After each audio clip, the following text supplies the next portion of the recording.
चलो शुरू करते हैं आज का लेक्चर। देखो ये आपके पास प्रोसेसेस गिवन है, 8 प्रोसेस है total, P1 P2 P3 P4 P5 P6 P7 और P8। इन सब का ये बर्स्ट टाइम गिवन आपको, ये बर्स्ट टाइम है, ठीक है। और हम मानते हैं कि भैया अपने पास टोटल 2 CPU है, ठीक है। और कोई भी प्रोसेस है वो एट ए टाइम एक ही CPU के पास जा सकती है, और मैं इसको नॉन प्रिएम्प्टिव मानता हूँ। नॉन प्रिएम्प्टिव है, 2 आपके पास CPU है, और हमने हर एक प्रोसेस का कंप्लीशन जो टाइम है वो मेजर करना है, ठीक है। तो कैसे करेंगे? गैंट चार्ट बनाओ सबसे पहले।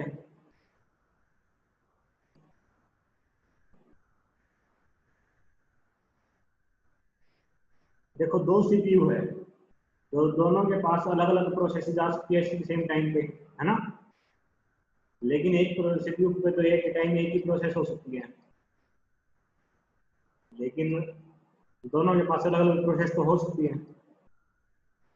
आप इसमें देखो, जो P1 है जब ये कंप्लीट हो जाएगी उसके बाद ही P2 एग्जीक्यूट होगी, क्योंकि ये P1 पे डिपेंड करती है P2, और P3 है वो P1 पे डिपेंड करती है। P1 के कंप्लीट होने के बाद ही P3 स्टार्ट होगी, और P4 है जो वो P2 के कंप्लीट होने के बाद स्टार्ट होगी।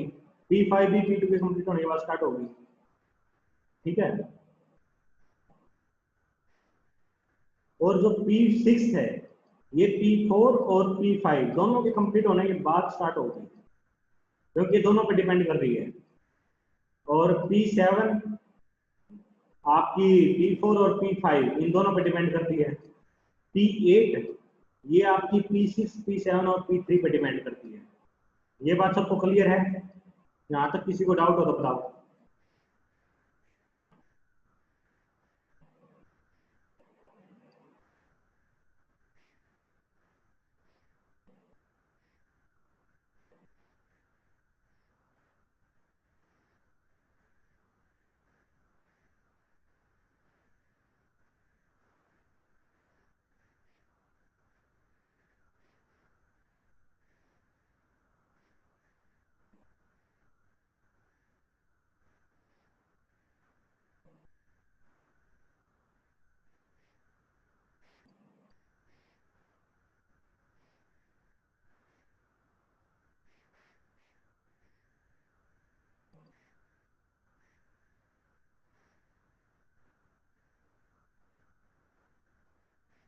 सबको क्लियर है या नहीं है?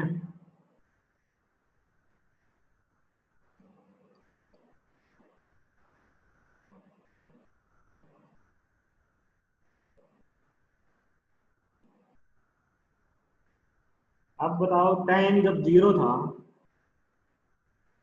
तो सबसे पहले मैं कौन सी प्रोसेस को स्टार्ट करूंगा?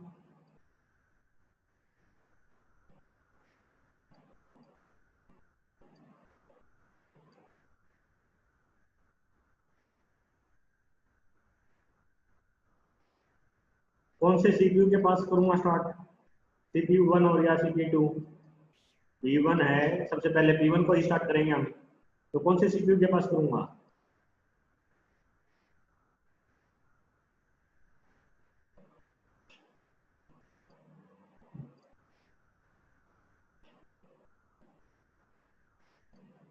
देखो दोनों CPU खाली है जब टाइम 0 है, तो आप किसी के ऊपर भी असाइन कर सकते हो उस प्रोसेस को, कोई फर्क नहीं पड़ता उससे, ठीक है। P1 मैंने असाइन कर दी, CPU1 को मान लेते हैं, और इसका फर्स्ट टाइम कितना है? 2। तो 2 तक ये एग्जीक्यूट होगी, और इतने टाइम क्या करेगा CPU2 तो आइडल बैठेगा, उसके पास तो कुछ काम करने के लिए है ही नहीं। अब आपके पास कौन कौन सी प्रोसेस है जो रेडी है एग्जीक्यूट होने के लिए, बताओ।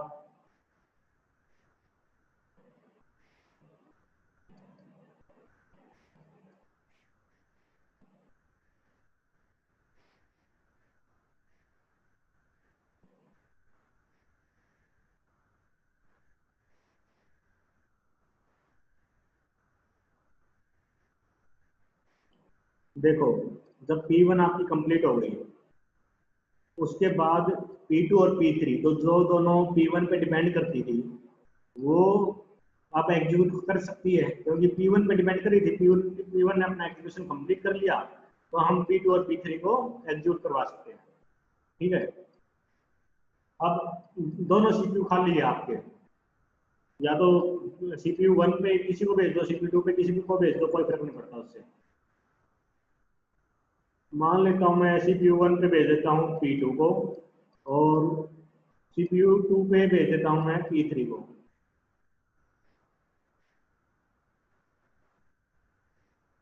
P2 कब तक एग्जीक्यूट करेगी? 5 तक, क्योंकि इसका बर्स्ट टाइम कितना है? 3। और 5 तक जो P3 है इसका कितना एग्जीक्यूट हो गया टाइम? 3। रिमेनिंग बच गया इसका 3, तो P3 तो अपना कंटिन्यू करेगी आगे भी। अब CPU 1 आपका खाली हो गया है, लेकिन CPU 2 के अंदर तो P3 अभी भी है ना? ये बात सबको क्लियर है?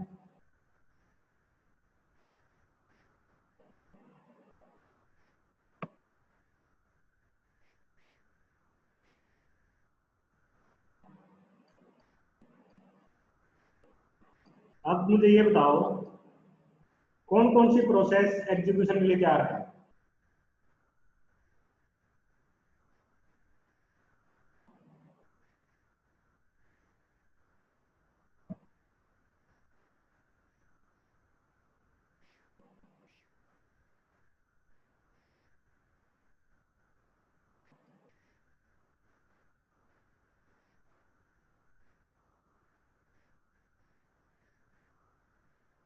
देखो, P3 है, इसने एग्जीक्यूशन करना अपना। P4 और P5 आपका P2 पे डिपेंड कर रही थी, P2 कंप्लीट हो चुकी है, तो P4 और P5 ये दोनों भी तैयार है। अब मैं CPU 2 था जो अपना, CPU 2 पे तो हमने P3 को भेज रखा है, ये कंटिन्यू कर रही है। और अब मैं P4 और P5 इनमें से किसको मैं असाइन करूं CPU 1 पे?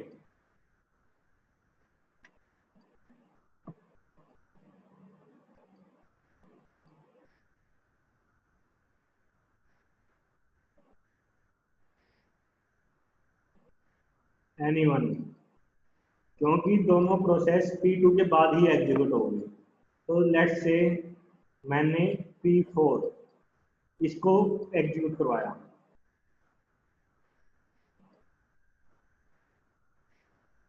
ये कब तक चलेगी?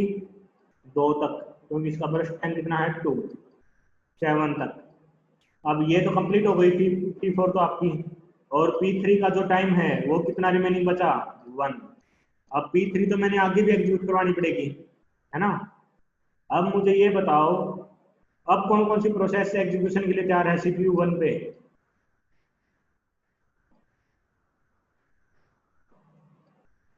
सिर्फ P5।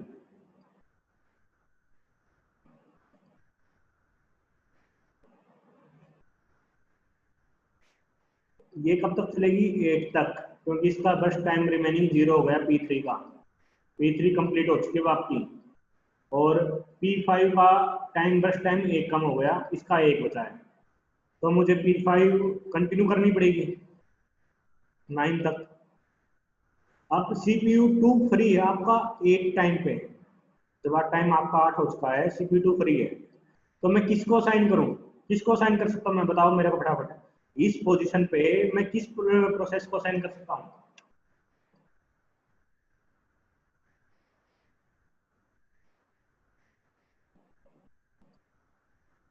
देखो, आपके पास जो रिमेनिंग प्रोसेस है वो कौन कौन सी है?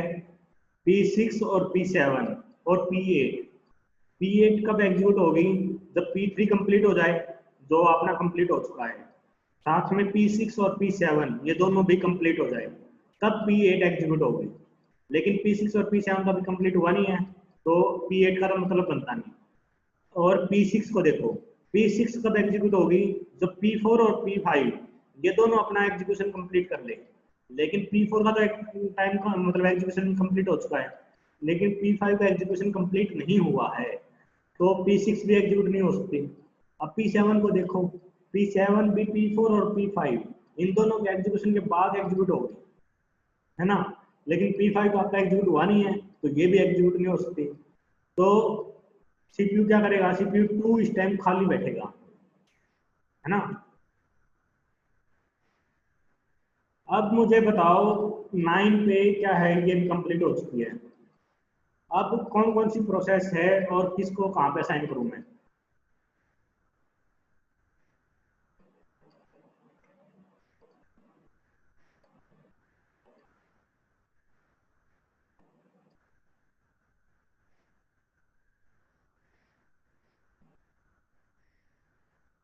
किरण P4 और P5 तो कंप्लीट हो चुकी है।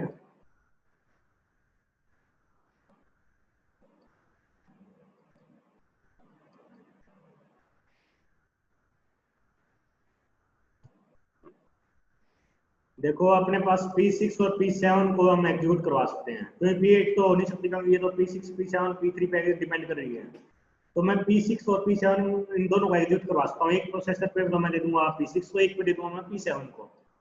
P6 मैंने सपोज करो CPU1 पे दिया और P7 दे दिया मैंने CPU2 पे। P6 का बस टाइम कितना है 4, तो ये कहाँ तक चलेगी 13 तक।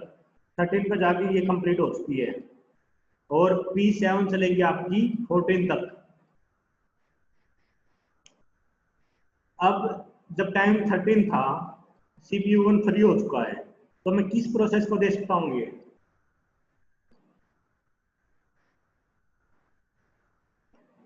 देखो P6 कंप्लीट हो चुका, P7 CPU2 एग्जीक्यूट करवा रहा है और अब अपने पास प्रोसेस बचती है सिर्फ P8। वो तो P7 भी कंप्लीट हो जाएगा तभी तो एग्जीक्यूट होगी। हम CPU1 पे किसी को भी नहीं दे सकते, CPU आइडल बैठेगा, है ना। अब दोनों P6 और P7 कंप्लीट हो चुके हैं 14 पे। अब आपके पास एक ही प्रोसेस बचती है P8, जिसको आप किसी भी प्रोसेसर पे दे दो, आपकी मर्जी, ठीक है। ये चलेगी आपकी 18 तक। इतने दूसरा प्रोसेसर केवल खाली बैठेगा क्योंकि उसके पास दूसरी कोई प्रोसेस है नहीं। सबको समझ में आया ये। कंप्लीशन टाइम आप निकाल सकते हो, P8 का 18 है, P7 का 14 है, P6 का 13 है, इस टाइप से।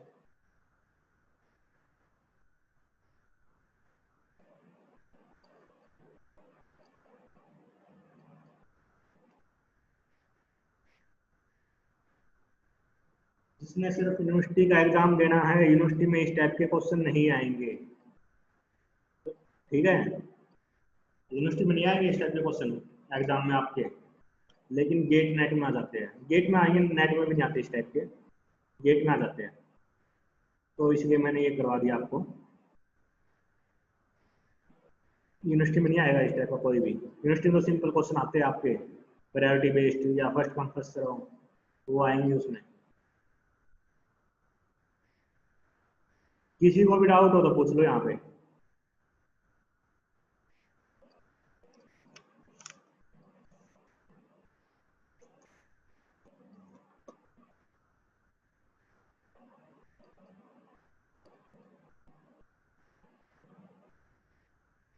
मानसी शर्मा रेज्ड हैंड, कुछ पूछना मानसी।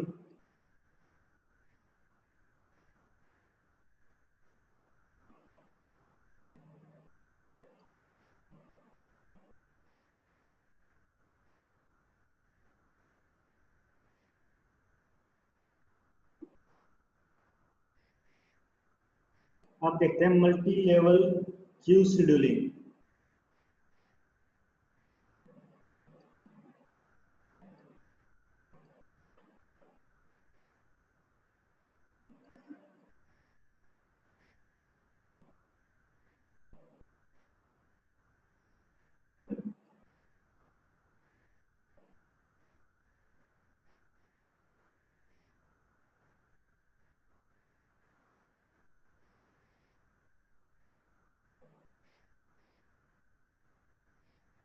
इसमें क्या करते हैं हम, देखो नाम से पता चल रहा है मल्टी लेवल, बहुत सारे लेवल है, ठीक है, क्यू है उन पे। इसमें क्या होगा, आपके पास क्यू है, मल्टीपल क्यूज, जिनको हम रेडी क्यू भी बोल देते हैं। रेडी क्यू आपके पास मल्टीपल इस टाइप से, ठीक है, रेडी क्यू।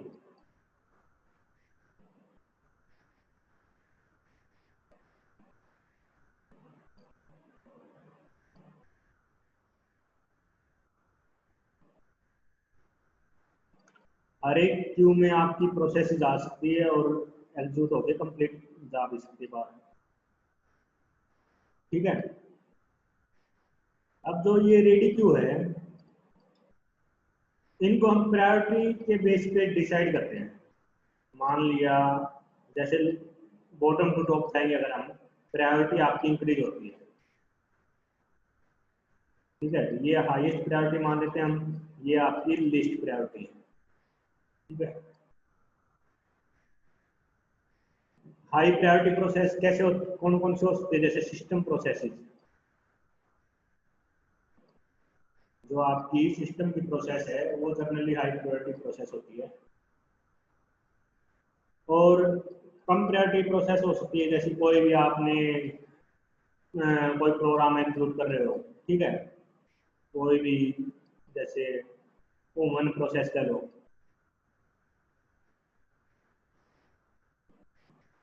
मैं एग्जांपल ले रहा हूँ बस ये कि भाई ह्यूमन प्रोसेस लिख दिया मैंने ऐसे ही। लेकिन आपने ये चीज समझनी कि भाई जो टॉप मोस्ट क्यू है, टॉप मोस्ट रेडी क्यू है, उसकी में प्रायोरिटी सबसे ज्यादा होगी, बॉटम पे सबसे कम होगी, ठीक है।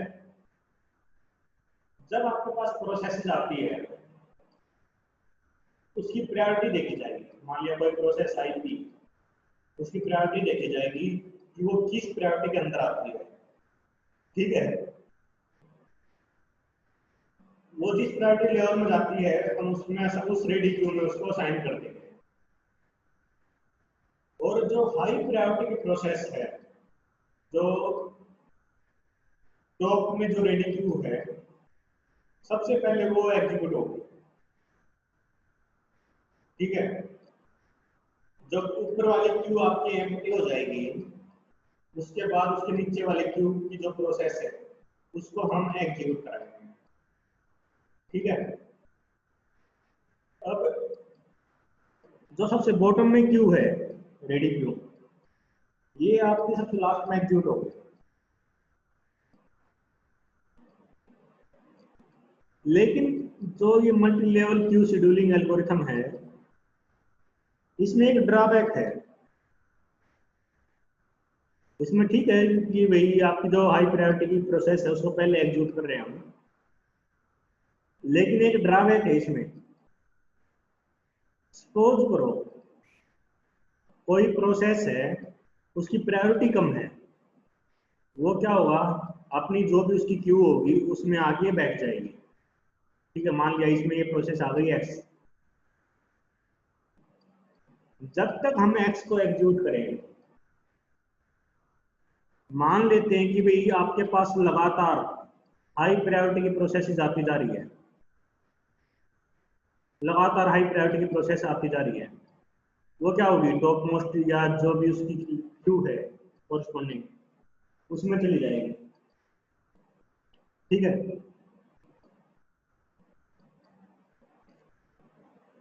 तो इससे क्या होगा, जो ये कम प्रायोरिटी की प्रोसेस है इसका नंबर ही नहीं आएगा,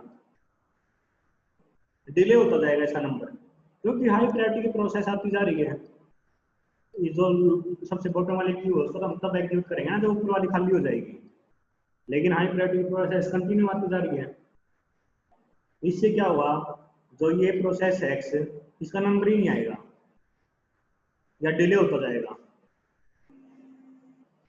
तो इसको बोलते हैं हम स्टारवेशन।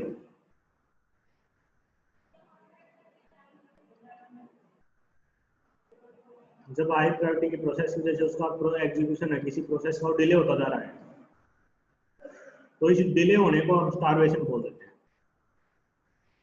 सबको समझ में आएगी चीज।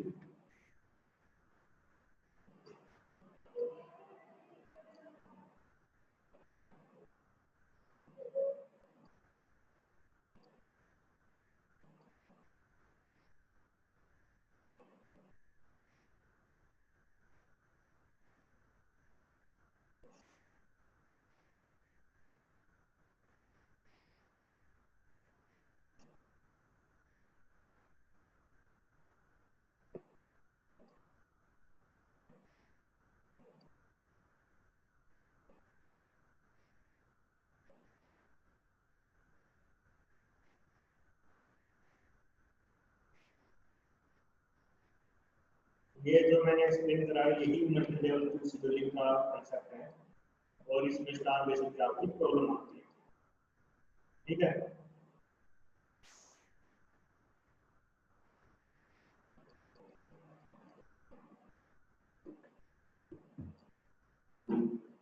अब देखते हैं multi level feedback queue scheduling algorithm.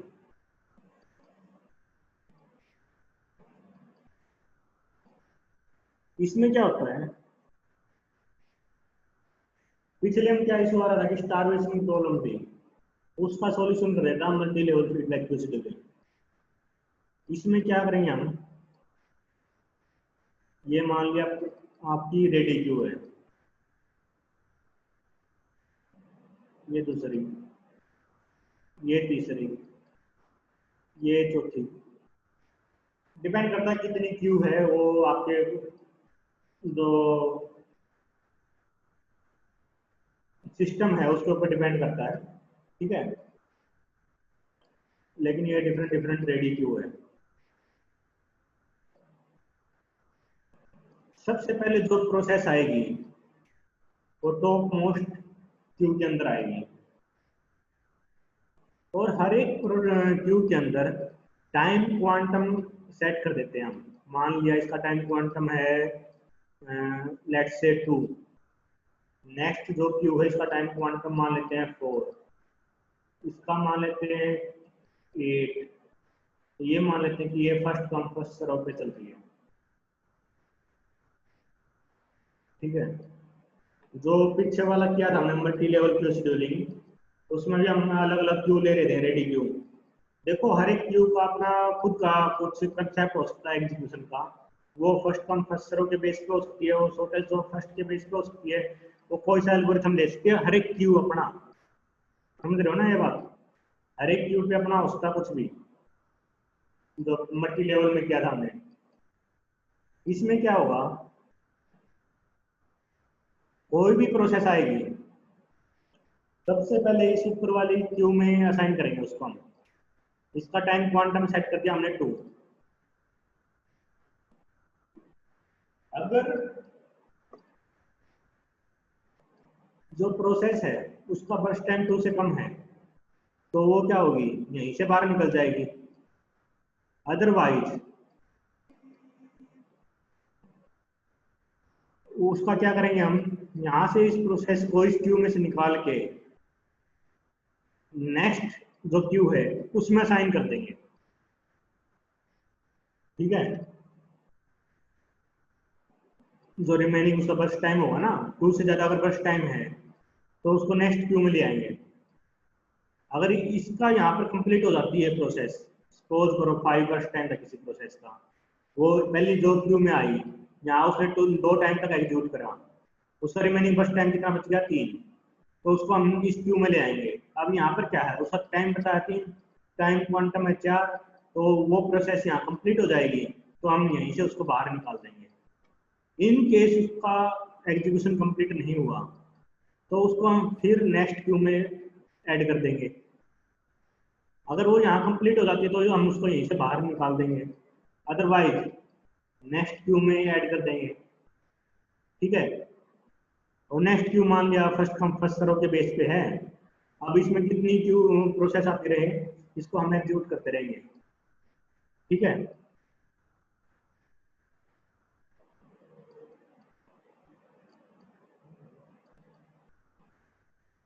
तो देखो इसमें सबसे बड़ा बेनिफिट क्या हो रहा है, स्टारवेशन की जो प्रॉब्लम थी अपनी मल्टी लेवल क्यू शेड्यूलिंग के अंदर, वो प्रॉब्लम इसके अंदर नहीं आ रही।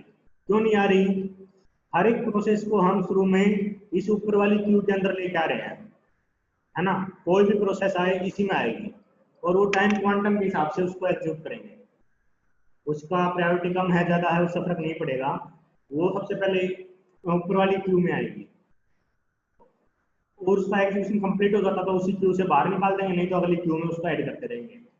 तो इससे क्या होगा, हर एक प्रोसेस को बराबर टाइम मिलेगा एग्जीक्यूशन कंप्लीट करने के लिए। है ना। इसका एडवांटेज क्या है सबसे बड़ा, कि भाई जो छोटी प्रोसेस है जिसका बर्स्ट टाइम कम है, बेशक उसकी प्रायोरिटी कम हो, लेकिन हम छोटी प्रोसेस को शुरू में एग्जीक्यूट करवा रहे हैं, क्योंकि टाइम क्वांटम जिसका कम होगा वो शुरू में एग्जीक्यूट हो जाएगी।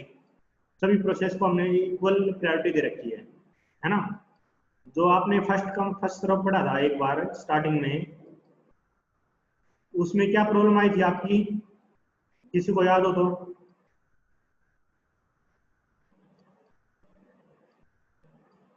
फर्स्ट कम फर्स्ट सर्व में क्या प्रॉब्लम आई थी?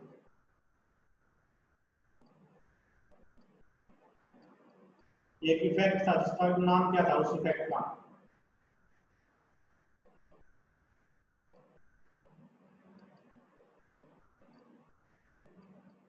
किरण,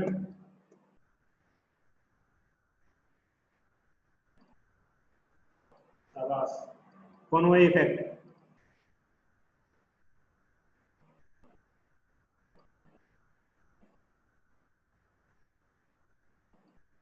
अब देखो, कोई भी प्रोसेस है सबसे पहले इसमें आ रही है ऊपर वाली क्यू में, हम यहाँ पर उसको टाइम क्वांटम दे दिया। अब छोटी प्रोसेस हम शुरू में एग्जीक्यूट करवा देंगे, उसके लिए हमें ये नहीं कि भाई जो मल्टी लेवल क्यू में क्या था, छोटी प्रोसेस हो या बड़ी हो वो तो प्रायोरिटी के बेस पे उसको सेट कर देगा। लेकिन यहाँ क्या है, छोटी प्रोसेस भी शुरू में एग्जीक्यूट हो सकती है, बेशक उसकी प्रायोरिटी कम हो या ज्यादा हो, कोई फर्क नहीं पड़ता। ठीक है ना। तो यहाँ देखो कि भाई जो प्रोसेस शुरू में एग्जीक्यूट हो जाएगी छोटी प्रोसेस, उससे क्या होगा, एवरेज वेटिंग टाइम है बाकी प्रोसेसेस का वो इफेक्ट नहीं करेगा ज्यादा, है ना। दोनों में इफेक्ट की सिचुएशन नहीं आएगी। छोटी प्रोसेस को हम शुरू में एग्जीक्यूट करते जा रहे हैं, फिर भी एग्जीक्यूट नहीं हुई जिसका टाइम क्वांटम 8 से ज्यादा है, तो उसको हम क्या करेंगे, फर्स्ट कम फर्स्ट सर्व में ऐड कर देंगे। वो लास्ट में तो जो जितनी प्रोसेस है जिनका टाइम क्वांटम 8 से ज्यादा है, वो एक क्यू में ऐड करते जाएंगे और उनको ऐड एग्जीक्यूट करेंगे लास्ट में। अब कितना ही टाइम क्वांटम हो लास्ट में फर्क नहीं पड़ता फिर। ठीक है। ये मल्टी लेवल फीडबैक जो शेड्यूलिंग एल्गोरिथम था, किसी को डाउट हो तो पूछो।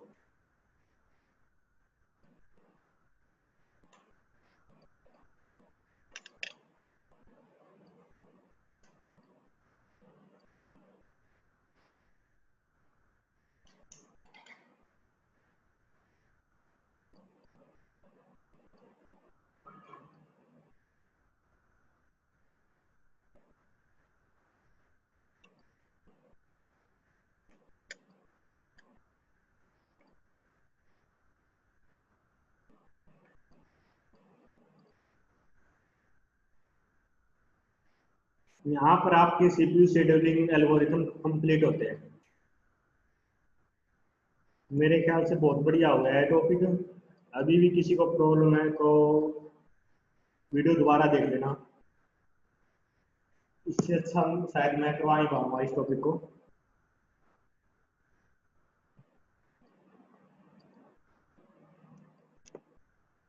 चलो, किसी को डाउट नहीं है तो मीटिंग एंड करता हूँ, फिर नेक्स्ट अगले लेक्चर में देखेंगे।